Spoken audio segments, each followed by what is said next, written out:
Shema Israel.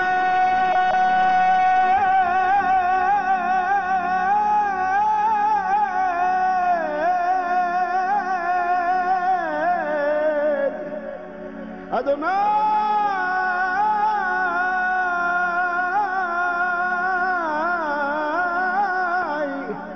Eloheinu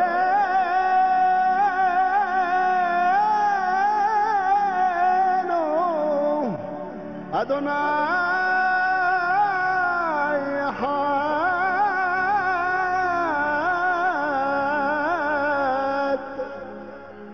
Adonai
அந்த வசனத்தை பார்க்கிறோம்.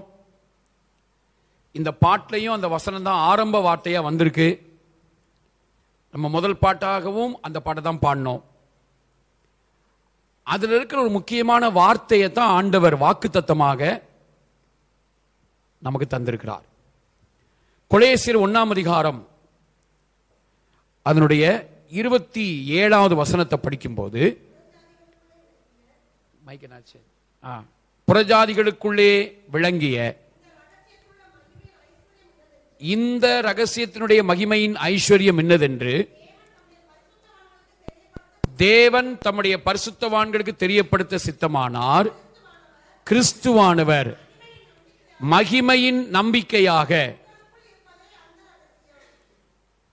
இதில் ஆண்டவர் அழுத்தி காண்பித்த ஒரு வார்த்தை, அழுத்தம் கொடுத்து காண்பித்த வார்த்தை என்ன அப்படின்னா, கிறிஸ்துவானவர் எனக்குள்ள இருக்கிறாருங்கிறது நல்லது, அது உண்மை. ஆனா அதுல முக்கியம் என்னன்னா, மகிமையின் நம்பிக்கையாக எனக்குள் இருக்கிறார்.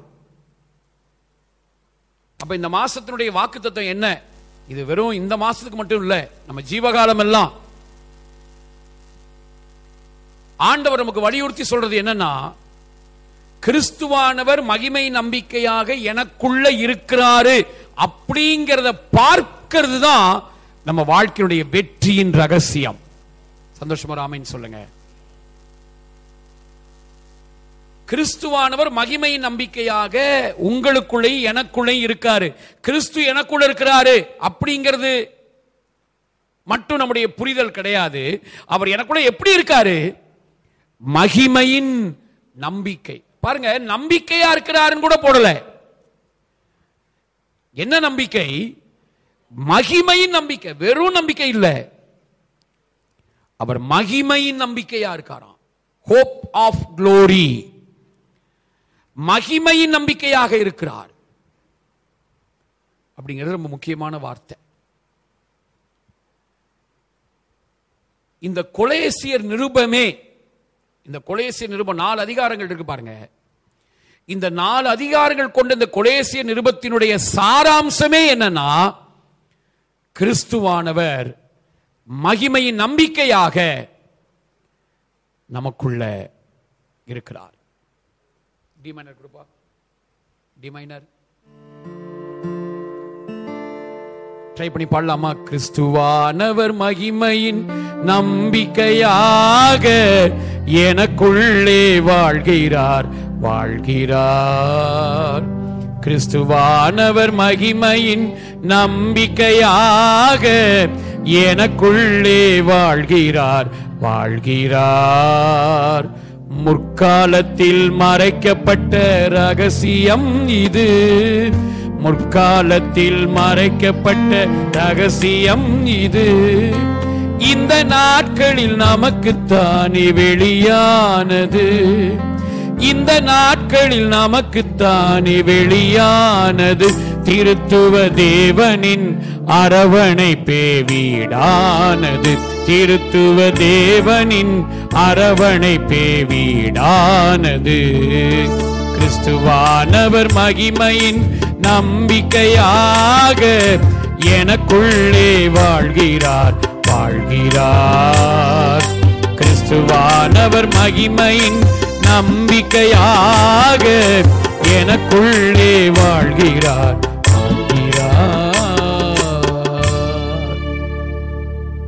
இந்த நம்பிக்கை, இந்த மகிமை நம்பிக்கையை தான் நம்ம பார்க்கணும், நம்ம உணரணும், நம்ம அதை விசுவாசிக்கணும். நம்முடைய மனசு இந்த நம்பிக்கைக்கு நேரா திரும்பணும்னு ஆண்டவர் விரும்புறார். சரிங்களா?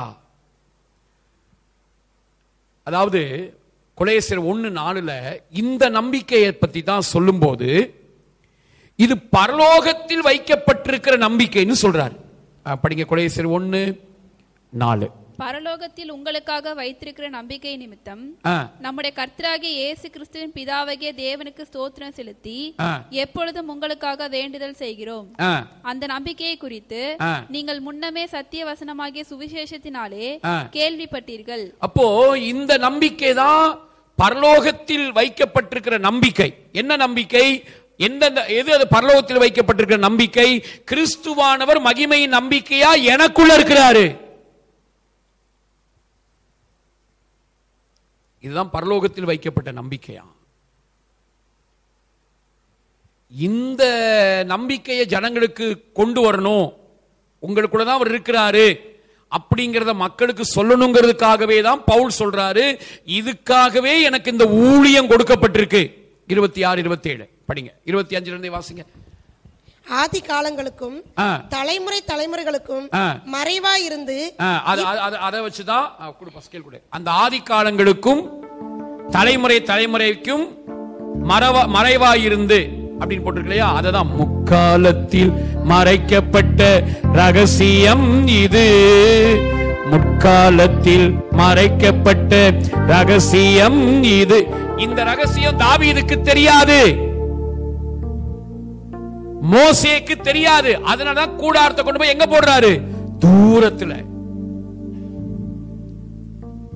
ஆபிரகாம், ஈசாக்கு, யாக்கோபு இவங்களுக்கு தெரியாது. ஏன்? யோசேப்பு யோசேப்பு யோசேப்பு அவ்வளவு பரிசுத்தம் அப்படின்னு சொல்றமே, யோசேப்புக்கு தெரியாது, யாருக்கும் தெரியாது. ஆனா அங்க போட்டிருக்கு இந்த மறைக்கப்பட்ட இந்த ரகசியம். படிங்க.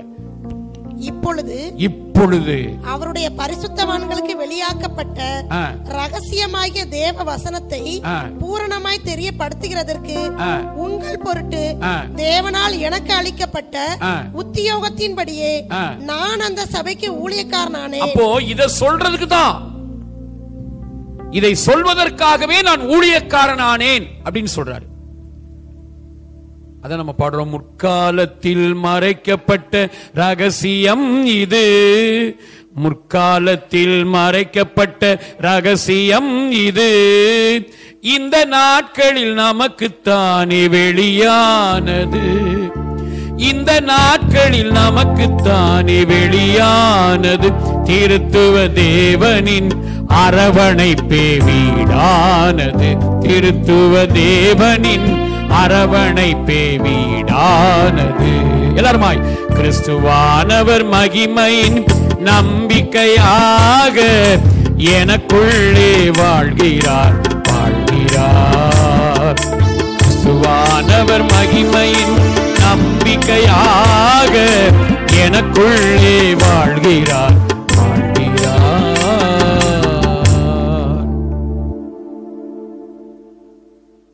மகிமையின் நம்பிக்கையா எனக்குள்ள இருக்கிறாரு. இதை சொல்றதுக்கே, இதுக்காகவே எனக்கு இந்த உத்தியோகம் கொடுக்கப்பட்டிருக்கு, இதுக்காகவே நான் ஊழியக்காரனானேன் அப்படின்னு சொல்றாரு. சோ எனக்குமே கொஞ்ச நாளைக்கு முன்னாடி தான் புரிஞ்சது, நம்மெல்லாம் ஊழியம் செய்யறதே எதுக்காக அப்படின்னா, மக்களுக்கு திரும்ப திரும்ப திரும்ப திரும்ப ஒரு மேட்டரை சொல்லிக்கிட்டே இருக்கணும். என்னது? கிறிஸ்துவானவர் மகிமை நம்பிக்கையா நமக்குள்ள என்ன செய்யறாரு? இருக்கிறாரு அப்படிங்கறத சொல்லிக்கிட்டே இருக்கணும். இன்னைக்கு சபை, இன்றைக்கு அநேக ஊழியர்கள் இந்த ஒரு மேட்டரை சொல்லாம மீதி எல்லாத்தையும் சொல்லிட்டு இருக்கிறதுனால மாற்றங்கள் எதிர்பார்க்கிற அளவுக்கு நிகழ மாட்டேங்குது. கணத்துக்குரிய எசேக்கியா பிரான்சிஸ் ஐயா 30 வருஷமா, நீங்க அவங்க பிரசங்கத்தை கேட்டு பாருங்க, எங்க சுத்தி என்ன பிரசங்கம் பண்ணாலும் அந்த பிரசங்கத்தினுடைய மையத்தில் எது இருக்கும்னா 30 வருஷமா அவங்க பண்ண பிரசங்கம், இப்பவும் பண்ணிட்டு இருக்க பிரசங்கம், கிறிஸ்துவானவர் மகிமை நம்பிக்கையா எனக்குள்ள நமக்குள்ள.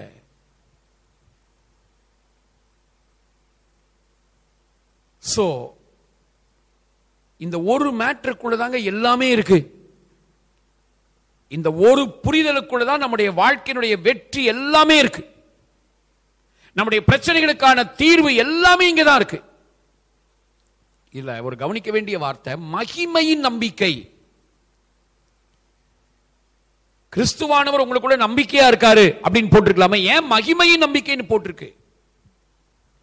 என்னன்னா, மகிமை எங்க அவசியப்படுது அப்படின்னா, நீங்க ஆசரிப்பு கூடாரத்தை பத்தி நீங்க படிக்கும்போது யாத்ராகமம் 39 34வது வசனத்தை நீங்க பாத்தீங்கன்னா, யாத்ராகமம் 40ஆம் அதிகாரம் அதனுடைய 34வது வசனத்தை. அப்பொழுது ஒரு மேகம் ஆசரிப்பு கூடாரத்தை மூடினது, கர்த்தருடைய மகிமை வாசஸ்தலத்தை நிரப்பிற்று.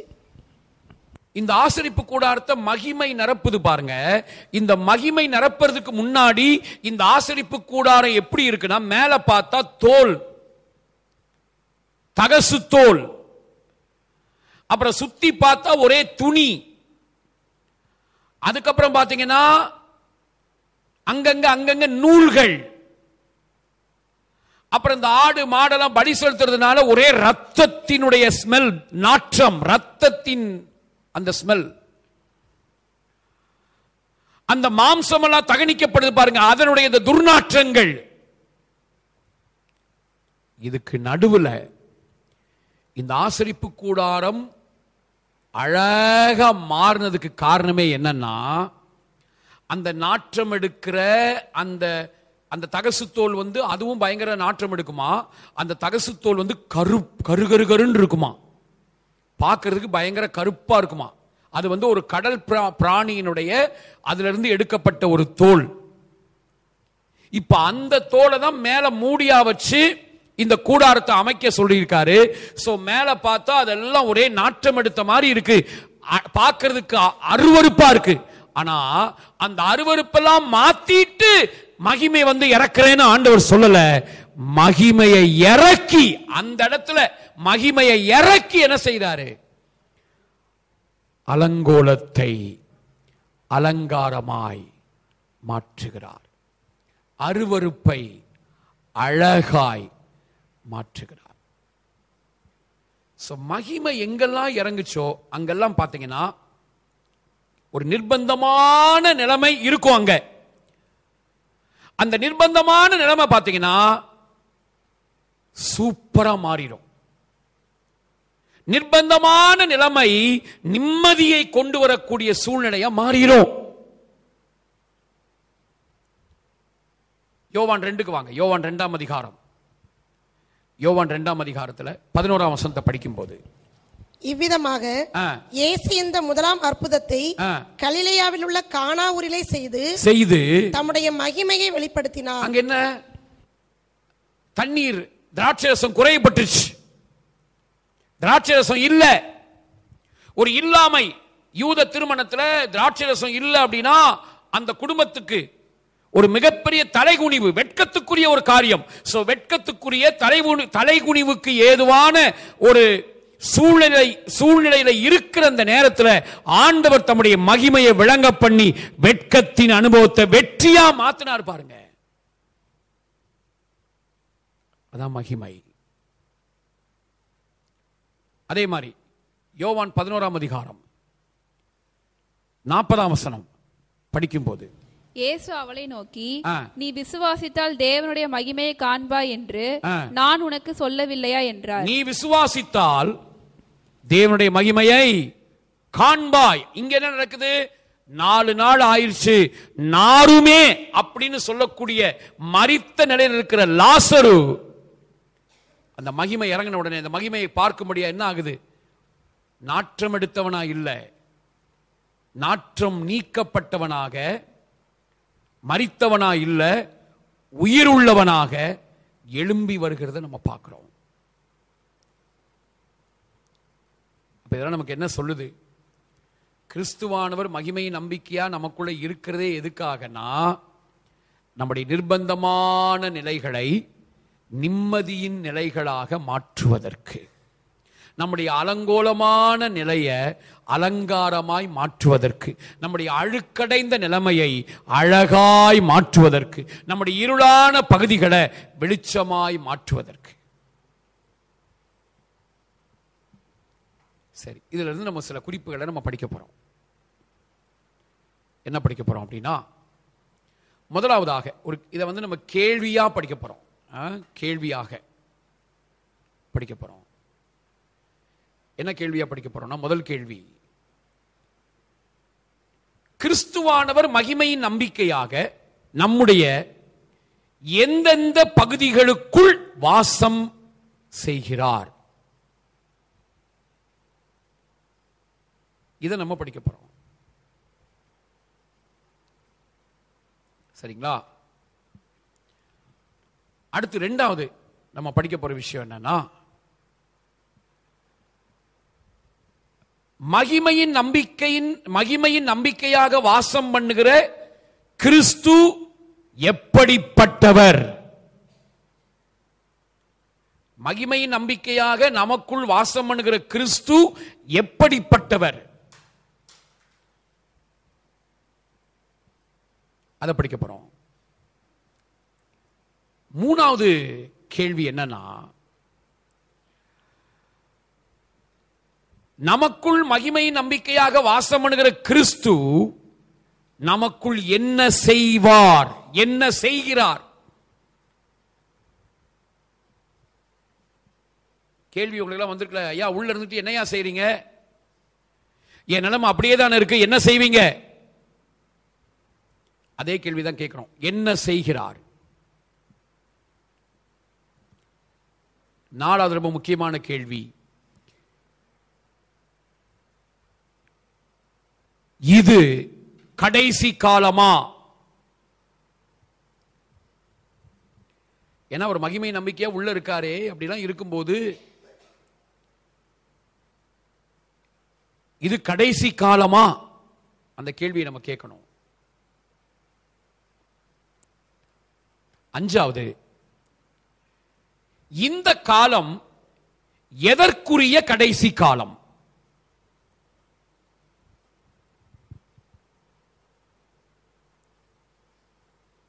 அல்லது இப்படி போட்டுக்கோங்க, இந்த காலம் எதை அழிப்பதற்கான கடைசி காலம்?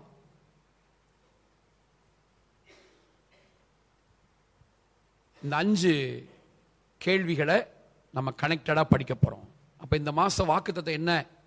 உங்க சபையில் என்னையா வாக்குத்தத்தம் அப்படின்னு கேட்டா, கிறிஸ்துவானவர் மகிமை நம்பிக்கையா எனக்குள்ள இருக்காரு, அதே மகிமை நம்பிக்கையா தான் உனக்குள்ளேயும் இருக்காருமா, அதை பாரு அப்படின்னு நீங்க மற்றவங்களுக்கு சொல்லணும். எங்களுக்குள்ள மட்டும் இல்ல, நீ எந்த சபைக்கு போயிருந்தாலும் பரவாயில்ல, நீ எங்க இருந்தாலும் பரவாயில்ல, இல்ல நீ ஆண்டவரே அறியாம இருந்தாலும் பரவாயில்ல, அல்லது நீ நாஸ்திகனா கடவுளே இல்லைன்னு சொல்ற ஆளா இருந்தாலும் பரவாயில்ல. ஆனா ஒன்ன தெரிஞ்சுக்கோ, இந்த நாங்க சொல்ற இந்த இயேசு எங்கேயோ இல்ல, எனக்குள்ளேயும் இருக்காரு, உனக்குள்ளேயும் இருக்காரு. எப்படி இருக்காரு? மகிமையின் நம்பிக்கையா இருக்காரு. சரி, இப்ப முதலாவது கேள்விக்கு நம்ம பதில் கண்டுபிடிக்க போறோம். ஓகே, என்ன கேள்வி, என்ன பதில்? என்ன கேள்வி? எந்தெந்த பகுதிக்குள்ளதான் இருக்காரு? நம்ம என்ன நினைக்கிறோம்னா, கிறிஸ்துவானவர் மகிமை நம்பிக்கையா உள்ள இருக்காருன்னா நம்முடைய பரிசுத்தமான பகுதிக்குள்ள, நம்முடைய நல்ல பகுதிக்குள்ள கோபப்படாத, பரிசுத்தமா இருக்கிற, பொய்யே சொல்லாம, இப்படின்னா அந்த பரிசுத்தமா இருக்கிற பகுதின்னு ஒண்ணு இருக்கும்ல, அங்கதான் இருக்காரு அப்படின்னு நம்ம நினைக்கிறோம். ஆனா அவர் எங்க இருக்காரு? 1 ராஜாக்கள் 8ஆம் அதிகாரம் 12வது வசனத்தை படிக்கும்போது அவர் எங்க இருக்காரு அப்படிங்கறத நம்ம விளங்கிக் கொள்ள முடியும். 1 ராஜாக்கள் 8:12. இன்னைக்குள்ள பிரசங்கத்தை நீங்க ஒரு வார்த்தை விடாம கவனிச்சீங்கன்னா, இந்த பிரசங்கத்தை இன்னைக்குள்ள பிரசங்கத்தை சீக்கிரமா யூடியூப்ல நான் போட சொல்றேன். இந்த வாரத்தில் சீக்கிரமா 2-3 நாள்லயே போட சொல்லிடலாம். நீங்க ஒரு 3 முறையாவது இந்த பிரசங்கத்தை திரும்ப கேட்கணும். கேட்காம நீங்க இப்ப இங்க கேட்டதோட மட்டும் நீங்க அதை நிறுத்திட்டீங்கன்னா அது எப்படின்னு எனக்கு தெரியல. சோ இங்கேயும் நீங்க நல்லா கவனிங்க. ஒரு 3 முறையாவது நீங்க திரும்ப அதை கேட்கணும். நான் கேட்கிற சில பிரசங்கங்களை நான் முன்னாடிலாம் ஒரு முறை தான் கேட்பேன். இப்போ ஒரு வாரத்தில் 2 முறை 3 முறை நான் அதை கேட்கிறேன். அப்படி கேட்க கேட்க தான் அது ஆத்மாவுக்குள்ள, ஆழ் மனசுக்குள்ள போய் அது வேலை செய்யுது. ஓகே, படிங்க. 1 ராஜாக்கள் 8:12. அப்பொழுது சாலமோன் காரிருளே வாசம் பண்ணுவேன் என்று கர்த்தர் சொன்னார் என்றும், காரிருளிலே வாசம் பண்ணுவேன். 1 தீமோத்தேயு 6ல ஒருவரும் சேரக்கூடாத ஒளியில் வாசம் பண்ணுகிறவர்னு சொல்லி இருக்கு. ஆனா அவர் வாயத்திறந்து சொல்லி இருக்காராம். என்ன சொல்லி இருக்காராம்? நான் எங்க இருக்கிறேன்? காரிருளில் வாசம் பண்ணுவேன். அப்படியானா கிறிஸ்துவானவர் மகிமை நம்பிக்கையா நம்முடைய வாழ்க்கையில காரிருளின் பகுதின்னு நமக்குள்ள சில பகுதிகள் இருக்கு. அந்த பகுதிகளுக்குள்ளதான் அவர் வாசம் பண்ணுகிறார். இந்த காலை நேரத்தில் இந்த சபைக்கு வந்திருக்கிற பிரதர்ஸ் அண்ட் சிஸ்டர்ஸ், உங்களுக்கு ஆண்டவர் சொல்லுகிற நற்செய்தி என்ன அப்படின்னா, சரியா, பரலோகத்தில் நற்செய்தியின் தூதனுடைய பேர் என்ன? நற்செய்தி அறிவிக்கிற தூதனுடைய பேர் என்ன? பரலோகத்திலிருந்து வர்ற தூதர்கள்ல நற்செய்தியின் தூதன் யார்? கேப்ரியல் தானே. அதே மாதிரி உங்களுக்காக நற்செய்தி சொல்லுகிற கேப்ரியலாக ஆண்டவர் என்ன அனுப்பியிருக்காரு? என்ன உங்களுக்கு கொடுத்திருக்காரு? கிஃப்டா கொடுத்திருக்காருங்க. அப்படி பைபிள்ல சொல்லியிருக்கு. நானா என்னெல்லாம் உயர்த்தியெல்லாம் சொல்ல, பைபிள்ல அப்படி சொல்லியிருக்கு. நாங்க உங்களுக்கு கிஃப்ட், நீங்க எங்களுக்கு கிஃப்ட். சரியா? அப்போ இந்த கேப்ரியல் சொல்ற நற்செய்தி உங்களுக்கு என்னன்னா, கிறிஸ்துவானவர் மகிமையின் நம்பிக்கையாக நம்ம வாழ்க்கைக்குள்ள, நமக்குள்ள எங்கெங்கெல்லாம் காரிருளின் பகுதிகள் இருக்கோ அங்க வாசம் பண்ணுகிறார். எத்தனை பேர் நம்புறீங்க?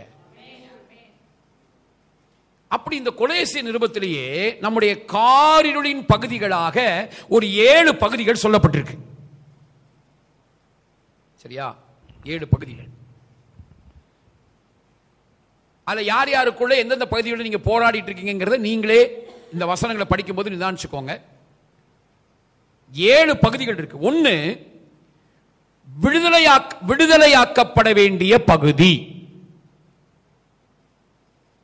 கொலோசியர் 1:12 படிங்க. கொலோசியர் 1ஆம் அதிகாரம் 12-13 வசனம்.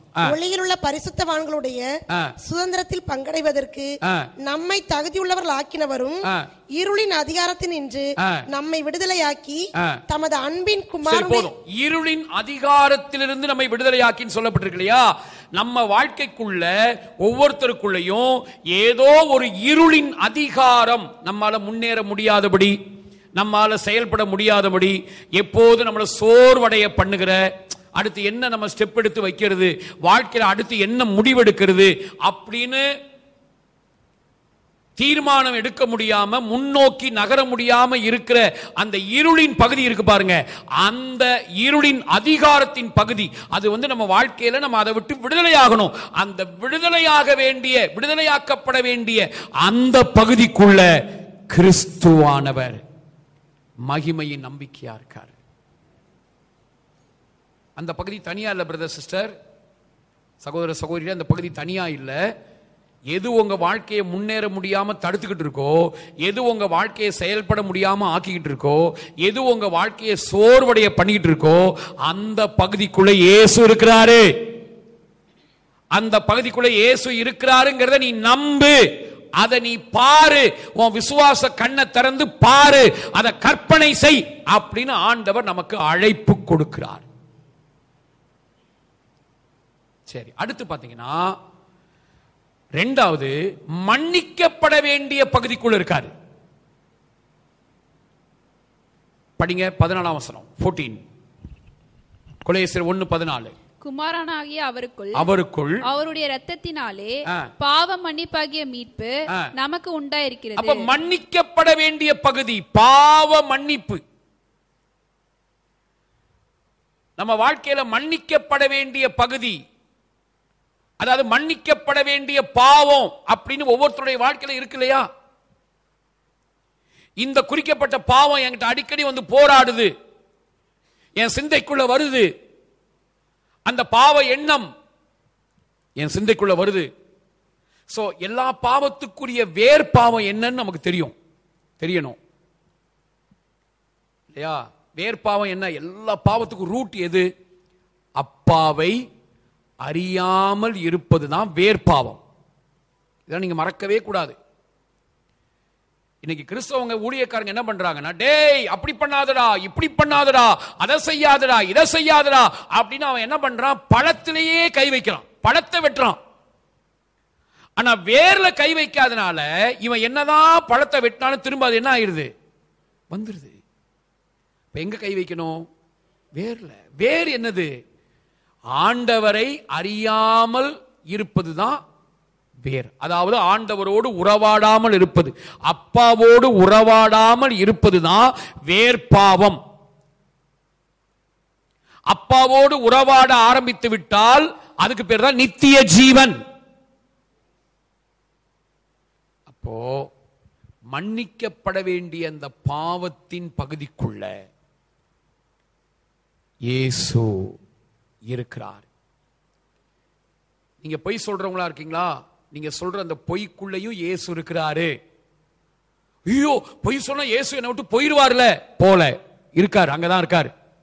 பொறுமையா கவனிங்க, நான் சொல்ல வர்ற கருத்தை நீங்க பிரசங்கத்தை முழுசா கேட்டாதான் புரியும்.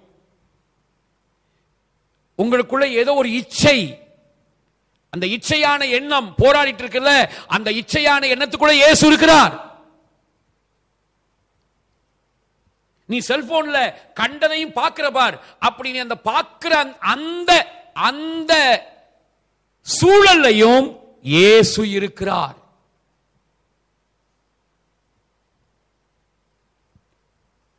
நீங்க கோபப்படுறீங்கல்ல, பதறி கெட்ட வார்த்தை பேசுறீங்கல்ல, குடும்பத்துல, வீட்டுல, இங்க இல்ல, இங்கெல்லாம் அந்நிய பாஷை தான் பேசுவீங்க. குடும்பத்துக்குள்ள அங்கதான் எரும மாடு பேசுறீங்கல்ல, கழுத அப்படிலாம் பேசுறீங்க இல்லையா? அதுக்குள்ளேயும் இயேசு இருக்கார்.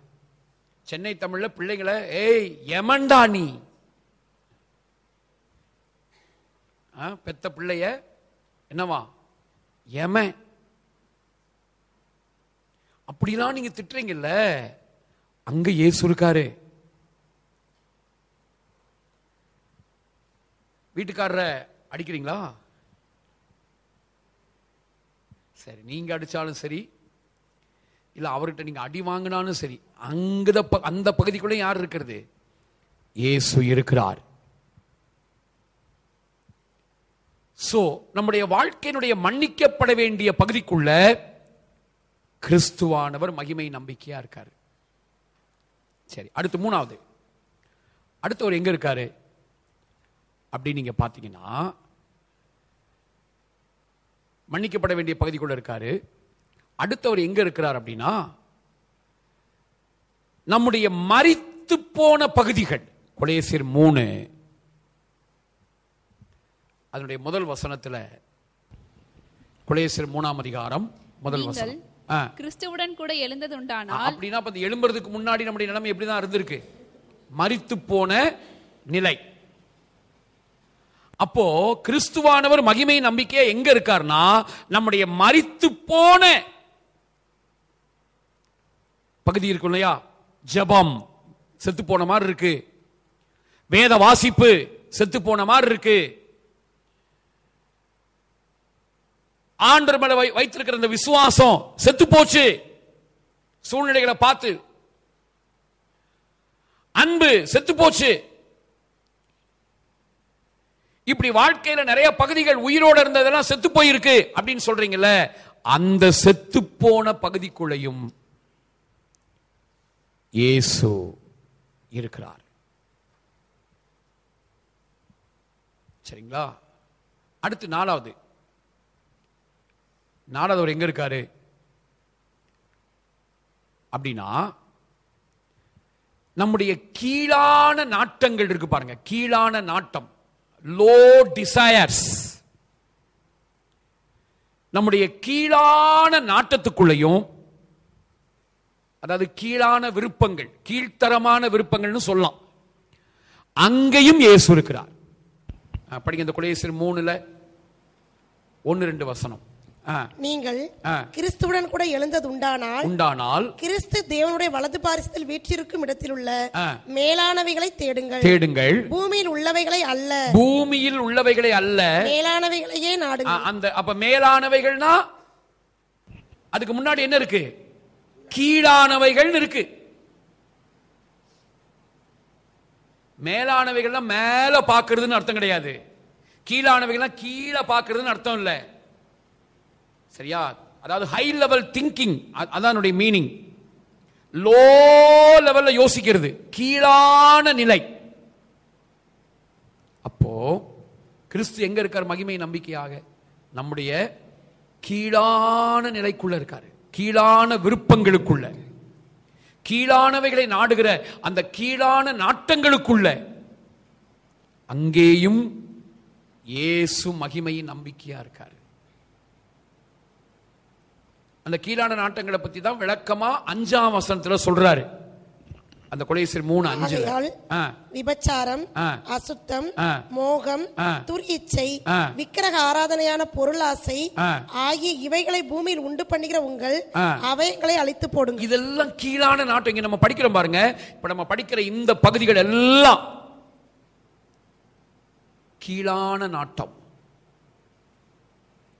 இந்த கீழான நாட்டத்துக்குள்ள கிறிஸ்து இருக்கிறார். எத்தனை சொல்லியிருக்கேன்? 4. 5வது, அதுல அந்த 8ல இருந்து நீங்க பாத்தீங்கன்னா, விட்டுவிட வேண்டிய பகுதிகள், அங்கேயும் இயேசு இருக்கிறார். அத பாருங்க, இதை நீங்க கவனிக்கணும். உன் இருளெல்லாம் போட்டும் அதுக்கப்புறம் நான் வர்றேன், அல்லது நீ கீழான விருப்பத்தை விட்டு வெளியே வா அதுக்கப்புறம் நான் வர்றேன்னு சொல்ல, அந்த விருப்பத்துக்குள்ளே தான் அவர் இருக்காரு. அதே மாதிரி நம்ம வாழ்க்கையில நீ இதை விட்டுரு அதுக்கப்புறம் நான் வர்றேன் அப்படின்னு சொல்ல மாட்டார். நம்ம பிரசங்கம் என்ன கேட்டிருக்கோம்? யாராவது ஒரு முக்கியமானவங்க வர்றாங்கன்னா நீ என்ன செய்யணும்? வீட்டெல்லாம் கிளீன் பண்ணி சுத்தமாக்குனதுக்கு அப்புறம் தான் நீ அவங்களை கூப்பிடுவ. அவங்க வருவாங்க, ஒரு உனக்கு முக்கியமானவங்க, உனக்கு ரொம்ப பெரியவங்க, ஒரு விஐபி வராங்கன்னா நீ வீட்டை என்ன செய்யணும்? சுத்தமா வைக்கணும். இப்படிதான் நம்ம பிரசங்கம் கேட்டிருக்கோம், நாங்களும் உங்களுக்கு பிரசங்கம் பண்ணியிருக்கோம். ஆனா அது நற்செய்தி அல்ல. கடவுளை பொறுத்த வரைக்கும் நீ சுத்தம் ஆனதுக்கு அப்புறம் அவர் வர்றவர் கிடையாது. நீ சுத்தம் இல்லாம இருக்கும் போதே அவர் உனக்குள்ளதான் இருக்காரு. படிங்க 7ஆம் வசனம் 8. இப்பொழுதோ கோபமும் மூர்க்கமும் பொறாமையும் உங்கள் வாயில் பிறக்கலாகாத தூஷணமும் வம்பு வார்த்தைகளும் ஆகிய இவைகள் எல்லாம் விட்டுவிடுங்கள். அந்த விட்டுவிட வேண்டிய பகுதிகள் இங்க சொல்லப்பட்டிருக்கிற என்னெல்லாம்? கோபம், மூர்க்கம், பொறாமை இருக்கா? அவன் மட்டும் அப்படி இருக்கான், இவன் மட்டும் அப்படி இருக்கான், அவன் மட்டும் அப்படி, அந்த பொறாமைலாம் இருக்குல்ல, அந்த பொறாமை தான் நமக்குள்ள அப்படி எரிச்சலா வருது. பொறாமை, தூஷணம், வாய்க்கு வந்ததெல்லாம் பேசுறது, வம்பு வார்த்தை, இதுக்குள்ளேயும் இயேசு இருக்கிறார். இதெல்லாம் விட்டுவிட வேண்டிய பகுதிகள். இந்த விட்டுவிட வேண்டிய பகுதிக்குள்ள இயேசு இருக்கிறார். கிறிஸ்து மகிமை நம்பிக்கையா இருக்கார்.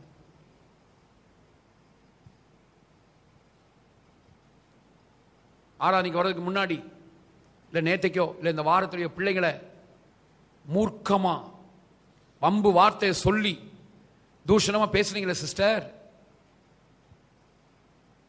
வாயில வரக்கூடாத வார்த்தையெல்லாம் சொல்லி பேசியிருப்பீங்கல்ல. பயப்படாதீங்க. நீங்க அப்படி பேசும்போது இயேசு எங்கேயும் போல. நீங்க அப்படி பேசுனீங்கல்ல, அது விட்டுவிட வேண்டிய பகுதி தான். ஆனா அதுக்குள்ள அவர் இருக்காரு. மகிமை நம்பிக்கையா இருக்கிறார். அடுத்து 6வது, களைந்து போட வேண்டிய பகுதிகள். தொடர்ந்து படிங்க. ஒருவருக்கொருவர் பொய் சொல்லாதிருங்கள், பழைய மனுஷனையும் அவன் செய்கைகளையும் களைந்து போட்டு. களைந்து போட வேண்டிய பகுதிகள். அங்கேயும் மகிமை நம்பிக்கையாக கிறிஸ்து இருக்கிறார். களைந்து போட வேண்டிய பகுதிகள் எதெல்லாம் களைஞ்சு போடணும்? அதெல்லாம் பழைய மனுஷனுக்குரிய செய்கைகள். எதெல்லாம்? பொய், அவ்வளவுதானா? பொய். ஏன்னா ஆதாம வந்து சர்ப்பம், அந்த சாத்தான் வந்து பழத்தை சாப்பிட வச்சதே பொய்ய நம்ப வச்சுதான். சரியா? பொய் அப்படின்னா நீங்க பொய் சொல்றது மட்டும் இல்ல, உங்களை பத்தி நீங்க நிறைய பொய்யானதை நம்பிட்டு இருக்கீங்கல்ல, நிறைய பொய்யான காரியத்தை நம்பிட்டு இருக்கோம் நம்ம. நான் ஒரு பொருட்டு இல்லை, நான் நேசிக்கப்படத்தக்கவன் அல்ல, நான் வந்து முக்கியமானவன் இல்லை, எனக்கெல்லாம் அப்படி இல்லை, அறிவு இல்லை, இந்த மாதிரிலாம் நம்ம நிறைய, நான் ஒரு பூச்சி, நான் ஒரு குப்பை, நான் ஒரு புழு, இப்படிலாம் நீங்க நம்பிட்டு இருக்கீங்கல்ல, இதெல்லாம் பொய். அந்த பொய்க்குள்ளேயும் அவர் இருக்காரு. அடுத்தது, செவ்வையாக்கப்பட வேண்டிய குடும்ப வாழ்க்கையின் பகுதிகள். 7வது, செவ்வையாக்கப்பட வேண்டிய குடும்ப வாழ்க்கையின் பகுதிகள். அங்கேயும் இயேசு இருக்கிறார். கீழே அப்படியே வந்தீங்கன்னா, மனைவிகளே, புருஷர்களே, பிள்ளைகளே அப்படின்னு எல்லாம் சொல்லியிருக்கோம். படிங்க 18 இருந்து. மனைவிகளே, கர்த்தருக்கு ஏற்கும்படி உங்கள் புருஷருக்கு கீழ்ப்படியுங்கள். சோ புருஷனுக்கு கீழ்ப்படிய முடியலன்னு போராடி கொண்டிருக்கிற மனைவிமார்கள், அந்த கீழ்ப்படிய முடியாம இருக்கிற பகுதி இருக்குல்ல, அங்க இயேசு இருக்கிறார், கிறிஸ்து இருக்கிறார், மகிமை நம்பிக்கையா இருக்கார். அதே மாதிரி படிங்க. புருஷர்களே, உங்கள் மனைவிகளில் அன்பு கூறுங்கள், அவர்கள் மேல் கசந்து கொள்ளாதிருங்கள். ஐயோ, என் மனைவியை நேசிக்க முடியல, உங்களை பார்த்தாலே எனக்கு ஒரு மாதிரி கசப்பா இருக்கு அப்படின்னு சொல்ற கணவன்மார்கள், அந்த கசப்பா இருக்கிற அந்த பகுதிக்குள்ளேயும் இயேசு இருக்கிறார். அடுத்தது, பிள்ளைகளே, உங்கள் பெற்றோருக்கு எல்லா காரியத்திலேயும் கீழ்ப்படியுங்கள். ஐயோ, எங்க அப்பா அம்மா கீழ்ப்படிய முடியலன்னு சொல்ற தம்பி தங்கச்சிகளே, பிள்ளைகளே, நீங்க அப்படி கீழ்ப்படிய முடியாம இருக்கிற அந்த பகுதிக்குள்ளேயும் இயேசு இருக்கிறார். இது கர்த்தருக்கு பிரியமானது. பிதாக்களே, உங்கள் பிள்ளைகள் திடனற்று போகாதபடி அவர்களுக்கு கோபம் ஊட்டாதிருங்கள். பிள்ளைங்களை வந்து கெட்ட வார்த்தையை பேசி அவனை வந்து கட்டாயப்படுத்தி ஒரு காரியத்தை செய்ய வச்சு அவனை மிரட்டி அப்படி அவனை கோபப்படுத்தி அவனை காயப்படுத்தி இப்படி செய்கிற பெற்றோர்களே, கண்டிக்கிறோம் அப்படிங்கிற பேர்ல அவங்களுடைய உணர்வுகளை புரிஞ்சுக்காம அவன் திரும்ப திரும்ப ஒரு தப்பு பண்றான்னா ஏன் இப்படி பண்றான் அப்படின்னு அவன்கிட்ட உட்கார்ந்து பேசி அவனுக்கு என்னதான் பிரச்சனை இருக்கு அப்படின்னு அவனோட உட்கார்ந்து பேசாம வெறும் அவனை அடிக்கிறதும், பெல்ட் எடுத்து அடிக்கிறதும் இல்ல திட்டுறதும்,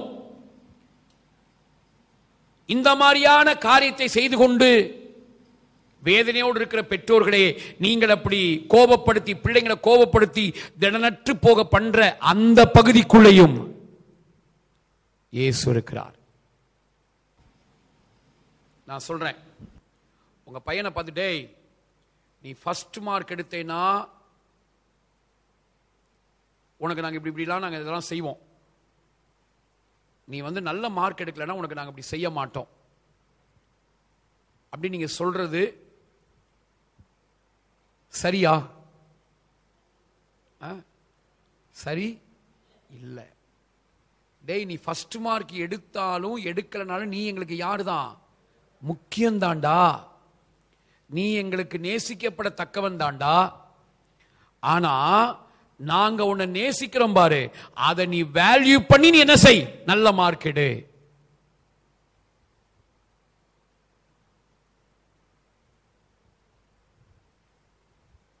அப்படி சொல்லணும் பிள்ளைங்களுக்கு. பிள்ளைகளுக்கு நம்ம அவங்களை எவ்வளவு வேல்யூ பண்றோங்கிறத புரிய வைக்கணும். அப்ப இதெல்லாம் செய்ய முடியாம இருக்கும் பாருங்க, அதுக்குள்ளேயும் இயேசு இருக்கிறார்.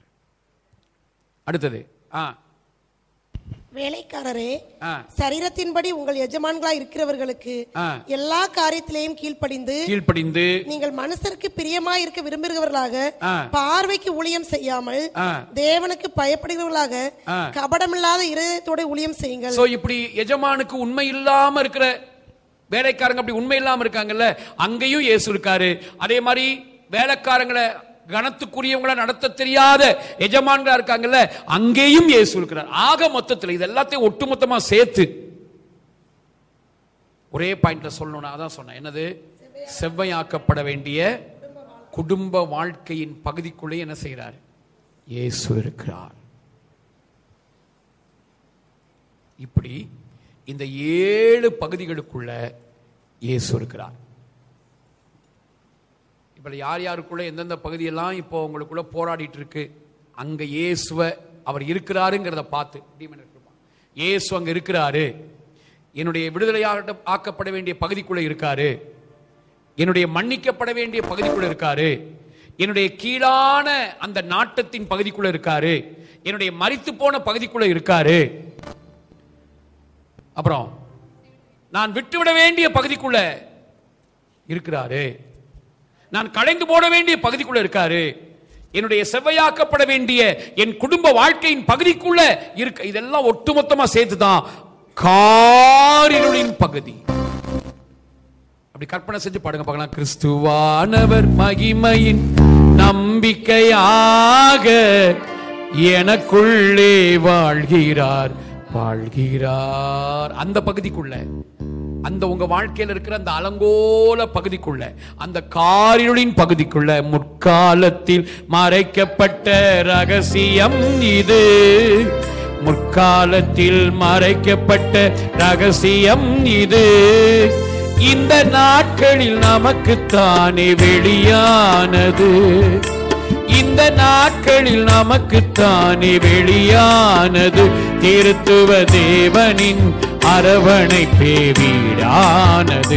திருத்துவ தேவனின் அரவணைப்பே வீடானது. கிறிஸ்துவானவர் மகிமையின் நம்பிக்கையாக எனக்குள்ளே வாழ்கிறார்.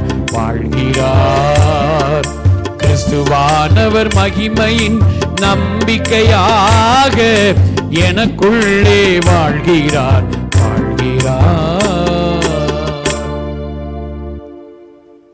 சரி, எப்ப சார் இந்த பகுதிக்குள்ளலாம் போனாரு? என்னைக்கு போனாரு? நான் இயேசுவை ஏத்துக்கிட்ட அன்னைக்கா? கிடையாது.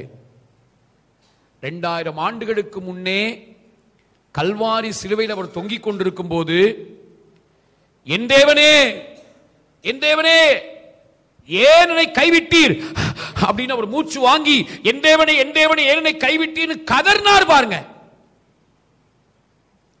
அந்த கதறின அந்த நேரத்திலேயே இப்படி நம்ம வாழ்க்கைக்குள்ள இருக்கிற இந்த உடைஞ்ச எல்லா பகுதிக்குள்ளையும், எல்லாருடைய வாழ்க்கைக்குள்ளையும் அப்பவே அவர் நுழைஞ்சிட்டார்.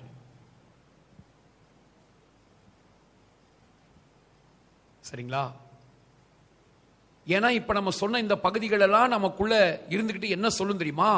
இப்போ இருளின் அதிக விடுவிக்கப்பட வேண்டிய பகுதி, மன்னிக்கப்பட வேண்டிய பகுதி, மரித்த பகுதி, எதுவா இருந்தாலும் இதெல்லாம் உள்ள இருந்துட்டு நமக்கு என்ன சொல்லிக்கிட்டு இருக்கும் தெரியுமா? ஒரு சத்தம் கேட்டுக்கிட்டே இருக்கும். உன்னை ஆண்டவர் என்ன பண்ணிட்டாரு? கை விட்டுட்டாரு. உன் ஆண்டவர் உன்னை என்ன செய்யல?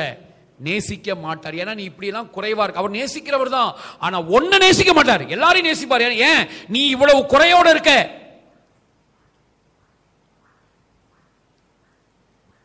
ஆனா நற்செய்தி என்ன, சுவிசேஷம் என்னன்னா, அந்த பகுதி கூட தான் இயேசு இருக்கிறார். சரி, இப்ப ரெண்டாவது குறிப்பு கூட நான் வர்றேன். மீதி எல்லாம் சின்ன சின்ன குறிப்புகள் தான். ரெண்டாவது குறிப்பு என்ன? ரெண்டாவது கேள்வி என்ன? எப்படிப்பட்டவர் அவரு? உள்ள இருக்காருல்ல, எப்படிப்பட்டவர்? சும்மா ஏதோ சிலுவையில மரிச்சாரு, அடி வாங்கினாரு, பாவம் போல அப்படியே அடி வாங்கினாரு, ஆட்டுக்குட்டியாவே தான் இருப்பாரு, அப்படிதான் இருப்பாரா? அவர் எப்படிப்பட்டவர்? எபிரேயர் 1 அதிகாரம் அதனுடைய 2வது வசனத்தை படிக்கும் போது, எபிரேயர் 1:2 வாசிங்க. இந்த கடைசி நாட்களில் குமாரன் மூலமாய் நமக்கு திருவுளம் பற்றினார். இவரை சர்வத்துக்கும் சுதந்திரவாளியாக நியமித்தார். இவரை கொண்டு உலகங்களையும் உண்டாக்கினார். அப்ப நமக்குள்ள இருக்கிற கிறிஸ்து யாருங்க? அண்ட சராசரத்தையும் உண்டாக்குனவர் தான். இந்த எல்லா பகுதிக்குள்ளையும் மகிமையின் நம்பிக்கையா உள்ள இருக்காரு.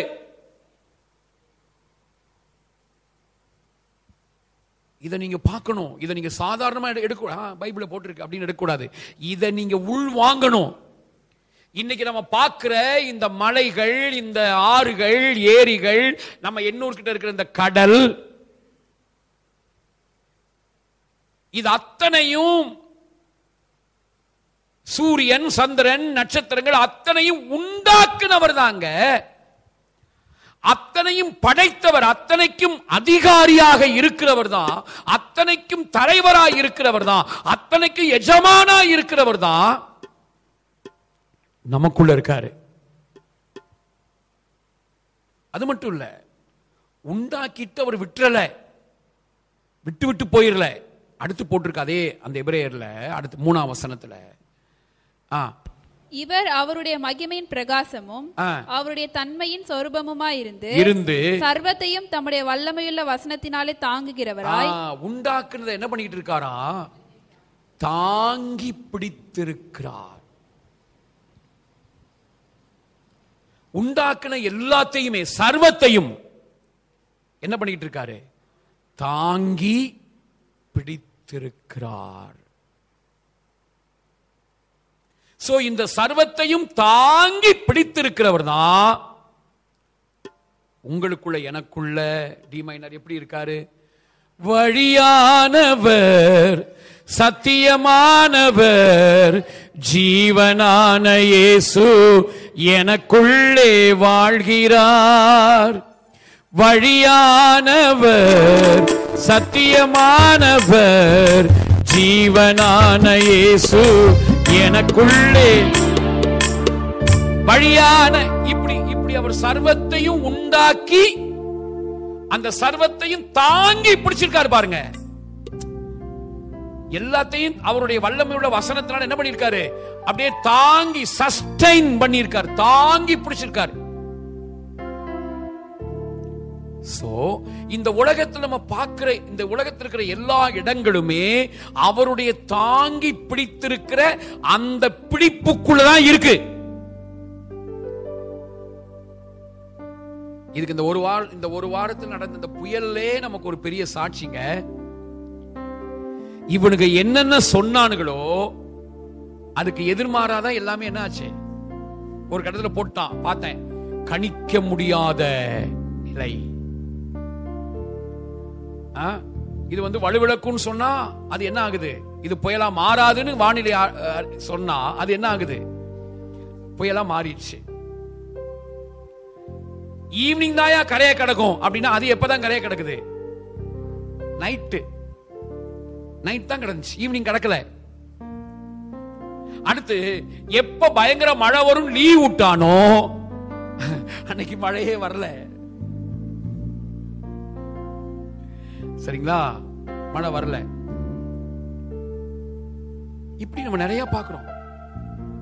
ஒரு 2-3 மாசம் படி இந்த அந்த அது என்னடோ கேரளாவில் வயநாடு இருக்குல்ல, வயநாடு அது அந்த இதெல்லாம் நிலச்சரி வந்த உடனே போடுறானுங்க. உடனே சென்னை, இந்த வருஷத்தில் சென்னையினுடைய பாதி பகுதிகள் இல்லாமல் போய்விடும். ஏன் இதெல்லாம் நடக்கல? சர்வத்தை அவர் என்ன பண்ணிருக்காரு? தாங்கி பிடிச்சிருக்கிறாரு சிஸ்டர், பிரதர். சர்வத்தையும் தாங்கி பிடிச்சிருக்கிறாரு. அதை தாங்கி பிடிச்சிருக்கிறா உன்னையும் தாயின் கருவிலிருந்து ஏந்தினார், சுமந்தார், தாங்குகிறார், தப்புவிக்கிறாரு.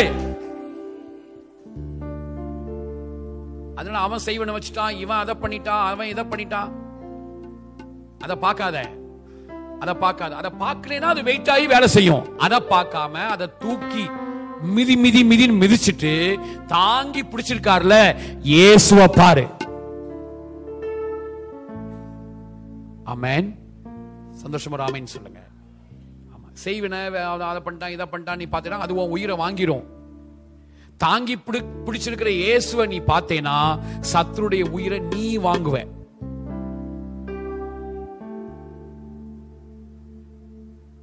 புரியுதா? ஆனா இந்த மந்திரம் செய்வன இந்த கிறிஸ்தவங்களுக்குள்ள இந்த அமாவாசை மைண்டு. அமாவாசை என்ன நேத்தா? எத்தனை வீட்டுல நேத்து அமாவாசை ஒரே பிரச்சனை, ரூபிஸ் பிரச்சனையா? இந்த அமாவாசை ப்ராப்ளம் இருக்கா?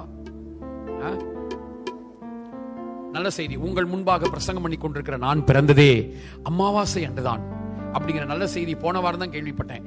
1980 வருஷம் செப்டம்பர் மாசம் 9ஆம் தேதி 9ஆம் மாசம் அன்னைக்கு அமாவாசை நாளாம். கரெக்டா 12:30 மணி, நைட்டு 12:30 மணிக்கு பிறந்திருக்கேங்க. அதனால இந்த அமாவாசை பயத்தெல்லாம் விட்டுருங்க. ஏன்னா நமக்குள்ள மகிமை நம்பிக்கையா வாசம் பண்ணுகிற இந்த கிறிஸ்து அவர் சர்வத்தை என்ன பண்ணியிருக்காரு? தாங்கி பிடித்திருக்கிறார். எல்லாத்தையும் தாங்கி பிடிச்சிருக்காரு. சரி, சோ அவர் தான் எல்லாத்தையும் படைச்சு தாங்கி பிடிச்சிருக்காரு. சரி, இப்ப மூணாவது விஷயத்தை நான் சொல்லிட்டு வேகமா இந்த மற்ற குறிப்பெல்லாம் சொல்லி முடிக்கிறேன். மூணாவது, மணி 10 ஆயிடுச்சு. என்ன செய்யறாருங்க? உள்ள இருந்துகிட்டு என்ன செய்யறாரு? ரொம்ப சிம்பிள், ரொம்ப சிம்பிள். உள்ள இருந்துகிட்டு அவர் உள்ள இருக்கிறத நீங்க பார்க்க பார்க்க பார்க்க எனக்குள்ள இருக்காரு, எனக்குள்ள இருக்கிறாருங்கிறத நீங்க பார்க்க பார்க்க பார்க்க அந்த பார்வை நமக்கு கூர்மையாக கூர்மையாக கூர்மையாக என்ன நடக்கும் தெரியுமா? நம்பர் 1, விடுதலையாகாத பகுதியிலிருந்து நம்ம விடுவிக்கப்படுவோம். அடுத்து, மன்னிக்கப்பட வேண்டிய பகுதி மன்னிக்கப்படும். மூணாவது, மரித்த நிலை உயிரடையும். மரித்த பகுதி உயிரடையும். நாலாவது, கீழான நாட்டத்தின் பகுதி என்ன ஆயிரும்? மேலானவைகளை நாடுகிற பகுதியாக மாறிவிடும். அடுத்து, அஞ்சாவது, விட்டுவிட வேண்டிய பகுதிகளை விட்டுவிடுவதற்குரிய பலன் உண்டாகும். ஆறாவது, களைந்து போட வேண்டிய பகுதிகள் களைந்து போடப்படும். புதிய மனுஷனை தரித்துக் கொள்கிற அனுபவம் உண்டாகும். இந்த 6 நமக்குள்ள நடக்கிற மேட்ரு. இது நமக்குள்ள நடந்துருச்சுன்னு வைங்களேன், ஆண்டவர் செஞ்சிருவார், செய்வார். இது நடந்த 7வது, ஆட்டோமேட்டிக்கா செவ்வையாக்கப்பட வேண்டிய குடும்ப வாழ்க்கை செவ்வையாயிரும். இதுக்கு மேல உங்களுக்கு என்ன நல்ல செய்தி வேணும்? இந்த 7 மேட்டருக்குள்ள நமக்குரிய சுகம், ஆரோக்கியம், செழிப்பு, கடன் பிரச்சனை மாறுறது எல்லாமே இதுக்குள்ள அடங்கி இருக்கு. எல்லாம் அடங்கி இருக்குங்க. சோ மகிமை நம்பிக்கையா கிறிஸ்து உள்ள இருந்துட்டு என்னையா பண்றாரு? சும்மா அப்படியே உள்ளே இருந்துட்டு பேசாம இருக்காரா? அவர் உள்ள இருந்துட்டு இதெல்லாம் செய்யறாருங்க. இதெல்லாம் செய்யறாரு. அப்ப ஏன் எனக்கு அது நடக்கல? அவர் உள்ள இருக்கிறத நீங்க பார்க்கல. அதான் மேட்ரு. உள்ள இருக்கிறத பாருங்க. அதை உள்ள இருக்கிறது எந்த பகுதியை பார்க்கணும். ஏன்னா ஐயோ நான் பரிசுத்தமா இருக்க, கொஞ்சம் நான் கோவப்படாம இருக்கிற, பரிசுத்தமா இருக்கிற பகுதிக்குள்ள அவர் இருக்கிறாரு அப்படின்னு நீங்க பாத்தீங்கன்னா இது வேலை செய்யாது. எங்க பார்க்கணும்? இப்ப இந்த 7 பகுதிக்குள்ள எந்த பகுதி உங்களுக்குள்ள இருக்கோ அந்த பகுதிக்குள்ள அவர் இருக்கிறத நீங்க பார்க்கணும். இப்ப உங்களுக்குள்ள ஒரு பொய் சொல்ற ஒரு வீக்னஸ் இருக்கு. போன் பண்றாங்க, பாஸ்டர் போன் பண்றாரு, பாஸ்டர் அம்மா சிஸ்டர் போன் பண்றாங்க. போன் எடுத்துட்டு அக்கா வீட்டுல இருந்துட்டு வெளியே இருக்கங்கா அப்படின்னு நீங்க சொல்றீங்கன்னு வைங்களேன், சரியா? அல்லது நீங்க அப்பதான் குளிச்சுட்டு இருக்கீங்க, ஆனா குளிக்க போறீங்க, ஆனா போன் எடுத்துட்டு கிளம்பிட்டேங்கா இன்னொரு 5 நிமிஷத்துல வந்துருவேங்கா அப்படின்னு சொல்றீங்கன்னு வைங்க. இது பொய் தானே? ஆனா அந்த பொய்க்குள்ள இயேசு இருக்கிறாரு. எதுக்காக அப்படின்னா அந்த பொய் சொல்ற அந்த அனுபவத்துக்குள்ள அவர் இருந்து, அந்த அனுபவத்துக்குள்ள அவர் இருக்கிறாருங்கிறத நீங்க பார்க்க பார்க்க ஆட்டோமேட்டிக்கா ஐயோ இயேசு இருக்கிறாரு அந்த பகுதிக்குள்ள, எங்க அப்பா இருக்காரு, என்னுடைய ஆத்தும நேசர் இருக்காரு, அவர் இருக்கிற அந்த பகுதிக்குள்ள பிதாவும் இருக்காரு, ஆவியானவர் இருக்காருங்கிறத பார்க்க பார்க்க ஆட்டோமேட்டிக்கா நீ யாரா மாறிடுவ? பொய் சொல்லாத நபரா மாறிடுவ. புரியுதா உங்களுக்கு? அப்ப பொய்ய பார்த்து ஏய் பொய்யே போ, ஏய் போ போ அப்படின்னா சொன்னா அது போகாது. ஏய் இச்சையே போ போ போ அப்படின்னா சொன்னா அது போகாது. நீங்க வாய்ஸ மாத்தி மாத்தி சொல்றதுனால என்ன செய்யாது? போகாது. அதுக்குள்ள யாரை பார்க்கணும்? அவரை பார்க்கணும்.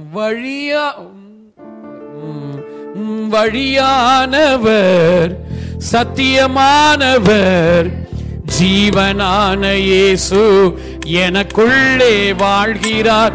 வழியானவர், சத்தியமானவர், ஜீவனான இயேசு எனக்குள்ளே வாழ்கிறார். வழியான அவராலே வழி பிறந்தது, சத்தியமான அவராலே பொய் அகன்றது. வழியான அவராலே வழி பிறந்தது, சத்தியமான அவராலே பொய் அகன்றது. ஜீவனான அவராலே மரணம் தோற்றது, ஜீவனான அவராலே மரணம் தோற்றது.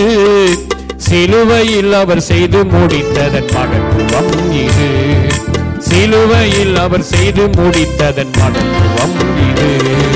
கிறிஸ்துவானவர் மகிமையின் நம்பிக்கையாக எனக்குள்ளே வாழ்கிறார் வாழ்கிறார்.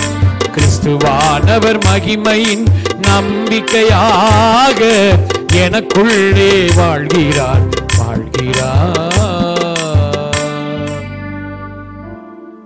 4வது, இது கடைசி காலமா? இப்படியெல்லாம் மகிமை நம்பிக்கையா நமக்குள்ள இருக்கிறாரு. அவர் தான் சர்வத்தையும் தாங்கி பிடிச்சிருக்காரு. இப்படி தாங்கி பிடிச்சிருக்கிற ஆண்டவர் நம்ம ஏற்கனவே நினைச்சுக்கிட்டு இருக்கிற மாதிரி இது கடைசி காலம்னு சொல்லி இந்த உலகத்தையும் அழிச்சு எல்லாத்தையும் அழிச்சிடுவாரா? இந்த கேள்விக்கான பதில் நம்ம கண்டுபிடிக்கணும். மத்தேயு 24:3 படிங்க. மத்தேயு 24:3. இங்க வந்த ஒரு மொழிபெயர்ப்பு மிஸ்டேக், சரியா? இதை மட்டும் நீங்க நான் சொல்லிட்டு கடைசி குறிப்பை சொல்லி முடிக்கிறேன். டீட்டெயிலா நம்ம இங்க இருந்து தான் நம்ம வர்ற சனி ஞாயிறு நம்ம தொடங்க போறோம். ஓகேங்களா? படிங்க. பின்பவர் ஒலிவமலையின் மேல் உட்கார்ந்திருக்கையில் சீசர்கள் அவரிடத்தில் தனித்து வந்து இவைகள் எப்பொழுது சம்பவிக்கும், இவைகள் எப்பொழுது சம்பவிக்கும், உம்முடைய வருகைக்கும் உலகத்தின் முடிவுக்கும் அடையாளம் என்ன எங்களுக்கு சொல்ல வேண்டும் என்றார்கள். அந்த உலகத்தின் முடிவு இருக்குல்ல, இருக்கா? உலகத்தின் முடிவு கிரீக்ல அந்த இடத்துல ஏயோன் அப்படிங்கிற வேர்ட் பயன்படுத்தப்பட்டிருக்கு. EYON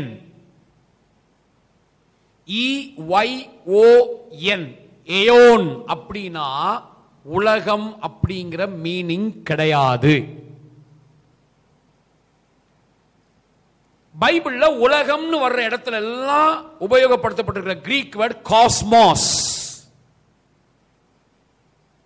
காஸ்மாஸ் அப்படின்னா உலகத்தை குறிக்கும், இந்த அண்ட சராசரத்தையும் குறிக்கும். ஆனா இங்க உபயோகப்படுத்தப்பட்டிருக்கிற ஏயோன் அப்படிங்கிறதுக்கு அர்த்தம் என்னன்னா யுகம் அல்லது காலம். புரியுதுங்களா? யுகம் அல்லது காலம்னு அர்த்தம். ஒரு யூதனை பொறுத்த வரைக்கும் ஒரு யுகம் அல்லது ஒரு காலம் அப்படின்னா ஆண்டவராகி இயேசு வாழ்ந்த காலத்துல அவங்க புரிதல் எப்படி இருந்துச்சுன்னா, ஒரு யுகம் ஒரு காலம் முடிவடைவது அப்படின்னா ஒரு யுகம் ஒரு காலத்தினுடைய அளவு 40 வருஷம். அது முடிவடையும் அப்படின்னு ஒரு முடிவடையும் ஒரு செய்தி வருதுன்னா அதுக்கு என்ன அர்த்தம்? இன்னும் 40 வருஷத்துல அது முடிஞ்சிரும் அவனுக்கு புரியும். புரியுதுங்களா? இப்போ இந்த நினைப்புல தான் அவங்க கேட்கிறாங்க, ஆண்டவரே உம்முடைய வருகைக்கும்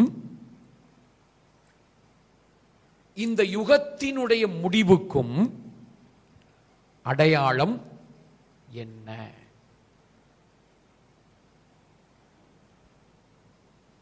இப்போ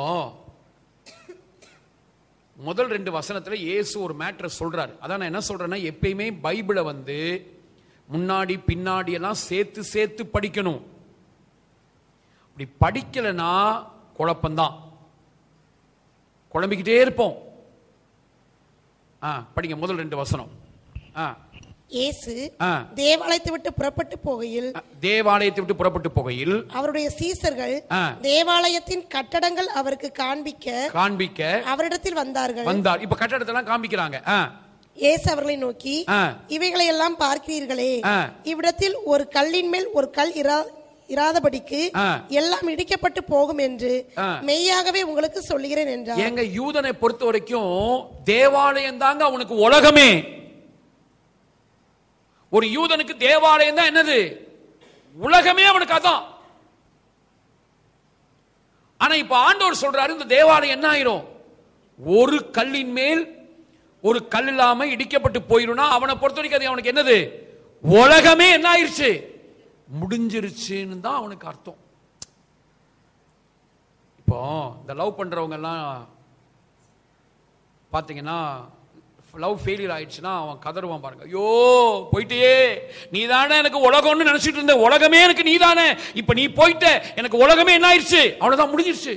ஏன் அவன் தற்கொலை பண்றான்? அவ போயிட்டு உடனே அவனுக்கு என்ன என்ன என்ன நினைப்பு வந்துருது? உலகமே முடிஞ்சிருச்சு. இதுதான் ஒரு யூதனுடைய மனநிலை. தேவாலயம் இடிக்கப்பட்டுரும் அப்படின்னு சொன்ன உடனே அவனுக்கு என்னன்னா, உலகமே முடிய போகுது அப்படின்னு தான் அவங்களுடைய அண்டர்ஸ்டாண்டிங். சோ அதுக்கு தான் கேட்கிறாங்க, அடையாளம் என்ன? அதுக்கு தான் ஆண்டவர் அடுத்த வசனத்திலிருந்து என்ன சொல்றாரு? இப்படி இப்படிலாம் நடக்கும், வஞ்சிக்கப்படாதிருங்க, கள்ள கிறிஸ்துக்கள் வருவாங்க, கொள்ளை நோய் வரும், பூமி எதிர்ச்சி வரும், பஞ்சம் வரும். இது எல்லாமே என்னன்னா அந்த தேவாலயம் இடிக்கப்பட போகுது இல்ல, அதோடு ஒட்டி நடக்க போகிற அடையாளங்களைத்தான் இயேசு சொன்னார். அதுதான் பேதுருவுக்கும் புரிஞ்சது, யோவானுக்கும் புரிஞ்சதை ஒழிய இன்னைக்கு நம்ம எல்லாம் விளங்கி வச்சிருக்கிற என்னமோ இனிமேதான் பூமி எதிர்ச்சி வரும், இனிமேதான் கொள்ளை, காலாகாலமா அப்பப்போ பூமி எதிர்ச்சி வந்துட்டே தான் இருக்கு. ஆகவே மத்தேயு 24ஆம் அதிகாரத்திலையும் வெளிப்படுத்தின விசேஷத்திலையும் சொல்லப்பட்ட சம்பவங்கள்ல பெரும்பான்மையானவைகள் எல்லாம் நடந்து முடிந்தவைகள். அதனால சும்மா அந்த எம்டி ஜெகன் மெசேஜை கேட்டுக்கிட்டு என்ன பண்ணிட்டு இருக்க கூடாது? புலம்பிட்டு இருக்க கூடாது, பயந்துட்டு இருக்க கூடாது. எங்கேயாவது ஒரு ஏவுகணையை பார்த்த உடனே அவர் போடுவார் அங்க இருந்து, மூன்றாம் உலக மகா யுத்தம். மத்தேயு 24 சொல்லி இருக்கு, ராஜ்யத்துக்கு ராஜ்யம் எழும்பும். ஏய், அன்னைக்கு நடந்து முடிஞ்சது யாது? அந்த 40 வருஷத்துக்குள்ள வரலாறு இருக்கு, எல்லாம் அதெல்லாம் நடந்ததுக்குரிய வரலாறுகள் இருக்கிறது நமக்கு.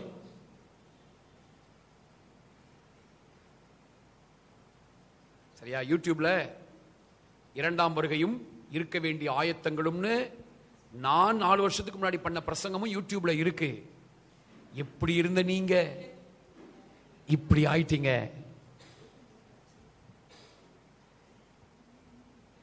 எல்லாம் ப்ரோக்ரெசிவ் தாங்க. எல்லாம் அதாவது இதெல்லாம் படிப்படியா அவரை அறிகிற அறிவுக்குள்ள வரும்போது நிறைய உண்மைகள் நமக்கு புரியுது.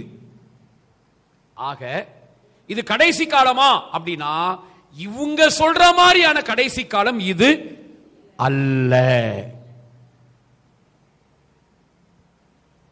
சரியா? இங்கோட நான் நிறுத்துறேன். இதோட நம்ம நிறுத்துவோம். அடுத்த வாரம் நம்ம தொடருவோம். சரிங்களா? ஆண்டவர் சர்வத்தையும் தாங்கி பிடிச்சிருக்காருன்னா அழிக்கிறதுக்காக அவர் தாங்கி பிடிக்கல. அவர் தாங்கி பிடிச்சிருக்கிறதையும் அவர் அழிக்கிறதுக்கு விட மாட்டார். அப்ப வானமும் பூமியும் ஒளிந்து போகும்னு சொல்றதெல்லாம் இந்த லிட்டரலா இருக்கிற வானம் பூமி இல்லை. அதை புரிஞ்சுக்கணும். நீங்க அதுக்கெல்லாம் என்ன விளக்கங்கிறத நம்ம படிப்போம். சோ உங்களுக்கு நான் வரலாற்று ரீதியாக நான் உங்களுக்கு எல்லாத்தையும் நான் விளக்கி சொல்லுவேன். சொல்லும்போது உங்களுக்கு காரியங்கள் புரியும். அப்ப இது எதுக்கு கடைசி காலம் அப்படின்னா அதை மட்டும் படிச்சிருக்கலாம். நம்ம எழுப்பி நிற்போம். அந்த 5வது குறிப்புடைய அந்த இதை மட்டும் சொல்றேன். இது அப்போ எதற்கான கடைசி காலம்? எழுப்பிடுங்க, எழுப்புங்க. 1 கொரிந்தியர் 15 24, 25, 26 இது கடைசி காலம்னு சொல்லலாமா? ஆமா, இது ஒரு குறிக்கப்பட்ட காரியத்துக்குரிய கடைசி காலம். படிங்க 24, 25, 26. அதன் பின்பு முடிவு உண்டாகும். அப்பொழுது அவர் சகல துரைத்தனத்தையும் சகல அதிகாரத்தையும் வல்லமையையும் பரிகரித்து தேவனும் பிதாவுமாய் இருக்கிறவருக்கு ராஜ்யத்தை ஒப்பு கொடுப்பார். எல்லா சத்துருக்களையும் தமது பாதத்திற்கு கீழாக்கி போடும் வரைக்கும் அவர் ஆளுகை செய்ய வேண்டியது பரிகரிக்கப்படும் கடைசி சத்துரு மரணம். இது எதுக்குரிய கடைசி காலம் தெரியுமா? மரணத்தை அழிப்பதற்குரிய கடைசி காலம். சிலுவையில ஆண்டவர் அழிச்சிட்டாரு. சரியா? ஆனா அந்த அழிக்கப்பட்ட அந்த மரணத்தினுடைய ஆங்காங்கே ஒட்டி கொண்டிருக்கிற மனிதர்களை சேதப்படுத்தி கொண்டிருக்கிற இந்த மரணம் என்கிற அந்த எதிரியை முற்றிலுமாக அழிப்பதற்குரிய கடைசி காலம் இது. அந்த சந்ததியாதான் அப்பா உங்களையும் என்னையும் வச்சிருக்காரு. எதுவுமே நம்புறீங்க? எதுவுமே நம்புறீங்க? ஆமென். ஆமா. அதனால இந்த வானம் பூமி எல்லாம் என்னைக்குமே என்ன செய்யாது? அழியாது. சரியா? இது புதுப்பிக்கப்படும். நம்ம எல்லாம் மாற மாற மாற மாற தேவபுத்திரரை வெளிப்பட ஆதி ஏதேன் எப்படி இருந்துச்சோ அந்த மாதிரி இந்த பூமி மாற்றப்பட்டு அதுக்கப்புறம் இந்த பூமியே பரலோகமாக மாறிடும். இது அழிஞ்செல்லாம் போகாது. சரிங்களா? அதனால பூமி அழியும், அப்படி அழியும், இப்படி அழியும் சொல்லிக்கிட்டு இந்த மிரட்டுற பிரசங்கத்தெல்லாம் கேட்டுக்கிட்டு மக்களையும் மிரட்டிக்கிட்டு இருக்கிறதெல்லாம் விட்டுட்டு நம்ம ஒரு சரியான புரிதலுக்குள்ளாக நம்ம வர வேண்டும். அப்பா நல்லவர். ஆமென். சந்தோஷமா ஆமென் சொல்லுங்க. நிறைய பேருக்கு ஆமென் வரல. இது கடைசி காலம்னா நீங்க நினைக்கிற கடைசி. ஏங்க பூமி அதிர்ச்சி வந்தாதான் உங்களுக்கு சந்தோஷமா? பூமி அதிர்ச்சி வர வேண்டாங்க. எதுக்கு அப்பாவி ஜனங்க அழியறதும்? எதுக்கு பூமி அதிர்ச்சி வந்து அதுவும் இதுவும் வந்துதான் இந்த உலகத்தை அவர் முடிக்கணுமா? அதெல்லாம் அன்னைக்கு சொல்லப்பட்ட அடையாளங்கள். சரியா? அப்ப எப்படி இப்படிதான் புரிஞ்சுக்கிட்டாங்க? அதெல்லாம் நான் உங்களுக்கு வர்ற சனி ஞாயிறுல நம்ம எப்படி இதை புரிஞ்சுக்கிட்டோம், ஏன் நம்ம இப்படி ஒரு புரிதலுக்குள்ள வந்தோம், இதை யார் நமக்குள்ள புகுத்துனது, இதெல்லாம் வர்ற சனி ஞாயிறுல நீங்க கற்றுக்கொள்ற மனதோட வருவீங்கன்னா, திறந்த இருதயத்தோட வருவீங்கன்னா நம்ம இதை உங்களுக்கு தெளிவா விளக்கி காண்பிக்க முடியும். அப்பா நல்லவர். கர்த்தர் தேவன் என்னிலே வாசம் செய்யும் நாளிது, அக்கினியின் மதிலாக அரவணைத்து நிற்கின்றார். கர்த்தர் தேவன் என்னிலே வாசம் செய்யும் நாளிது, அக்கினியின் மதிலாக அரவணைத்து நிற்கின்றார். கர்த்தர் தேவன் என்னிலே. கிறிஸ்து இயேசு மகிமையின் ரகசியமாய் என்னிலே வாசம் செய்து. ரகசியம் ரகசியம் கிறிஸ்து இயேசு மகிமையின் ரகசியமாய் என்னிலே. ரகசியம் ரகசியம் கர்த்தர் தேவன் என்னிலே வாசம் செய்யும் நாளிது. அக்கினியின் மதிலாக அரவணைத்து நிற்கின்றார் கர்த்தர் தேவன் என்னிலே. கைகளை தட்டி கிறிஸ்துவானவர் மகிமை நம்பிக்கையாக நமக்குள் இருக்கிறார். எல்லாம் கையை தட்டி நல்லா கையை தட்டி ஆண்டவருக்கு நன்றி சொல்லுங்க. ஷேபாரா காராபாலா ரேகாபானா காராபாலா காராபானா ஷேபாலா காராபாலா காராபானா ஷேபாலா காராபானா.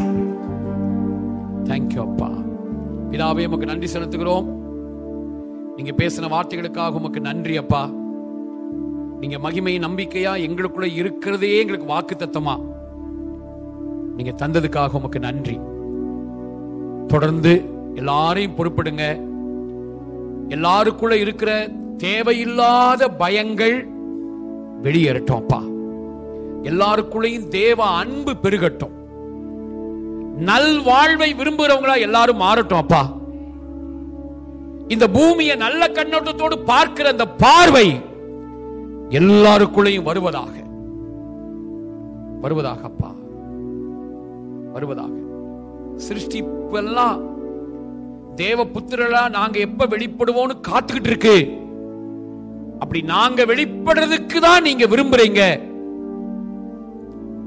அந்த ஒரு அனுபவம் எங்க வாழ்க்கைக்குள்ள உண்டாகட்டும் அப்பா, உண்டாகட்டும். தொடர்ந்து கர்த்தர் பொறுப்பிடுங்க.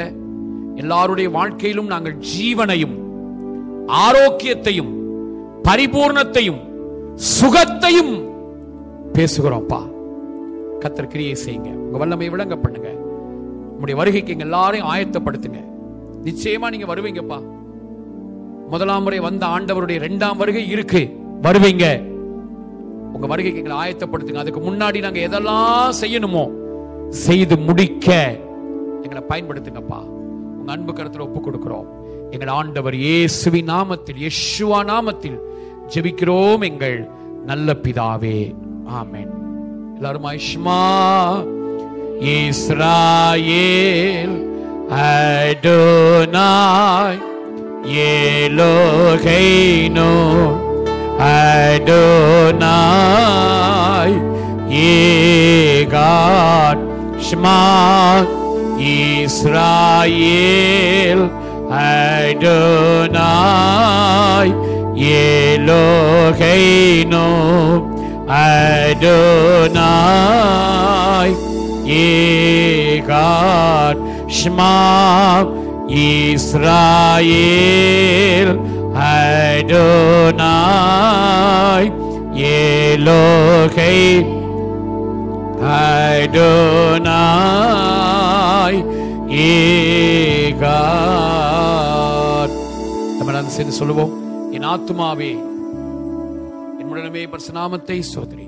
என் ஆத்துமாவே கர்த்தரை ஸ்தோத்திரி. அவர் செய்த சகல உபகாரங்களையும் மறவாதே. அவன் அக்கிரமங்களை எல்லாம் மன்னித்து நோய்கள் எல்லாம் குணமாக்கி பிராணனை அழிவுக்கு விலக்கி மீட்டு உன்னை கிருபை நாடி முடி சூட்டி நன்மையினால் வாயை திருப்தி ஆக்குறார். கழுகுக்கு சமானமாய் வயது திரும்ப வாழ வயது போல ஆகிறது. ஒடுக்கப்படுகிற யாவருக்கும் கர்த்தர் நீதியையும் நியாயத்தையும் செய்கிறார். ஆமென். இடது இருதயத்தில் வைத்து வலது ஆண்டவராக உயர்த்தி இவரே கேகா யாவே வயீஷ்மரேகா யாயேர் யாவே பனாவரேகா விகுனேகா ஈசா யாவே பனாவரேகா வயாஷம் லேகா ஷலோம். கர்த்தர் உன்னை ஆசீர்வதித்து உன்னை காக்க கடவர். கர்த்தர் தம்முடைய முகத்தை பிரகாசிக்க உன்னை கிருபையாக்க கடவர். கர்த்தர் தம்முடைய முகத்தை உனக்கு பிரசன்னமாக்கி உனக்கு சமாதானம் ஷலோம் கட்டளையிட கடவர். நம்முடைய கர்த்தராகிய இயேசு கிறிஸ்துவின் கிருபையும் யெஷுவா ஹமஷியாவுடைய கிருபையும் பிதாவாகிய தேவனுடைய அன்பும் பரிசுத்தாவுடைய அந்யோன்ய ஐக்கியமும் இன்றும் என்றும் சதாகாலங்களிலும் நம்முடைய சில பரிசுத்தவான்களோட கர்த்தருடைய வரை வரைக்கும் இருந்து நம்ம எல்லாரையும் காப்பதாக. கிறிஸ்துவுக்குள் உன்னதங்களில் ஆவிக்குரிய சகல ஆசீர்வாதத்தினாலும் நம்மை ஆசீர்வதித்திருக்கிற ஆண்டவர் அப்பா நம்முடைய கர்த்தராகிய இயேசு கிறிஸ்துவின் பிதா எல்லா விதமான தீமைகள், வியாதிகள், பலவீனங்கள், பொருளாதார நெருக்கடிகள், மரணம் இவை எல்லாவற்றிற்கும் விலக்கி பாதுகாத்து இயேசு வருகிற வரைக்கும் நம்ம எல்லாரையும் வாழ்ந்திருக்க செய்வாராக. 3 ஆமென் சொல்லுங்க. ஆமென், ஆமென், ஆமென். கிறிஸ்துவானவர் மகிமையின் நம்பிக்கையாக எல்லாருமாய் எனக்குள்ளே வாழ்கிறார், வாழ்கிறார். கிறிஸ்துவானவர் மகிமையின் நம்பிக்கையாக எனக்குள்ளே வாழ்கிறார்.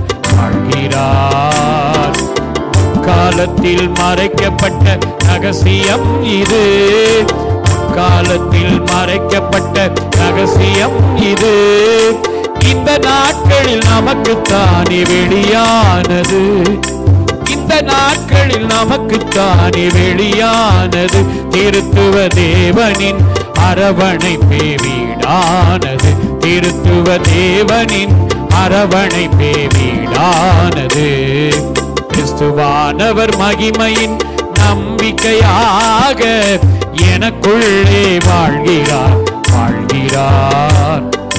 கிறிஸ்துவானவர் மகிமையின் நம்பிக்கையாக எனக்குள்ளே வாழ்கிறார். மூண்டலையா சொல்லுங்க, அல்லேலூயா, அல்லேலூயா, அல்லேலூயா. இந்த மகிமை நம்பிக்கையா இருக்காருங்க. நம்பிக்கையோடே நம்ம கடந்து போவோம். கர்த்தர் நம்மை ஆசீர்வதிப்பார். ஷாலோம். Praise the lord. Amen, amen. ஆரவாரத்தோடும் தூதன் சத்தத்தோடும் எக்காளதோனியோடும் இறங்கி வருகிறார். யாரும் அறிய நேரம் இவைகள் நடந்தேறும். காத்திருந்தால் உன்னை அழைத்து செல்லுவார். இது ரகசிய வருகை, ஒரு அதிசய வருகை. இது ரகசிய வருகை, ஒரு அதிசய வருகை.